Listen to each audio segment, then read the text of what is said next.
বিশ্বকাপ মিশনে যাওয়ার আগে কোনো দেশের যাত্রা শুরু হয় ওয়াটার স্যালুট কিংবা গাড়ি শোডাউন দিয়ে। তবে একদমই ভিন্নভাবে গ্রেটেস্ট শো অন আর্থের যাত্রা শুরু করেছে ইরান।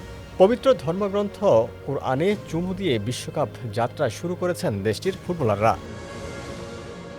ইরানি ফুটবলারদের কোরআন ছুঁয়ে বিশ্বকাপ খেলতে যাওয়ার ঘটনাটি সামাজিক যোগাযোগ মাধ্যমে বেশ সাড়া ফেলেছে।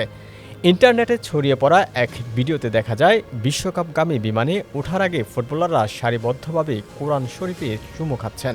এই সময় আশেপাশে ইরানি পতাকা নিয়ে উচ্ছ্বাস করতে দেখা যায় ভক্ত সমর্থকদের। এরপর ফুটবলাররা টিম বাসে করে বিমানবন্দরের উদ্দেশ্যে রওনা হন।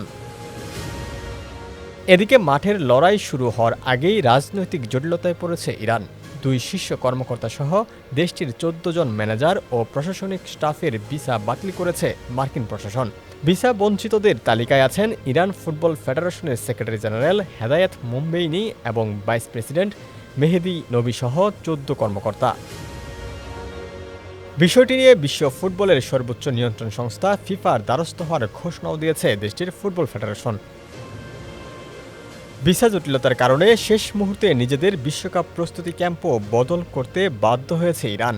প্রথমে যুক্তরাষ্ট্রের অ্যারিজোনায় ক্যাম্প করার কথা থাকলেও এখন তারা মেক্সিকোতে বিশ্বকাপের প্রস্তুতি সারছে। গত শনিবারই ইরানের পুরো দল তুরস্কের আন্তালিয়া থেকে চার্টার্ড ফ্লাইটে সরাসরি মেক্সিকোর উদ্দেশ্যে রওনা হন।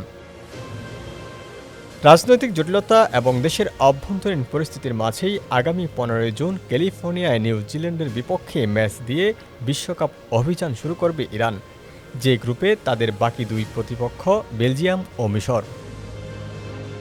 টেক্সট রিপোর্ট সমকাল।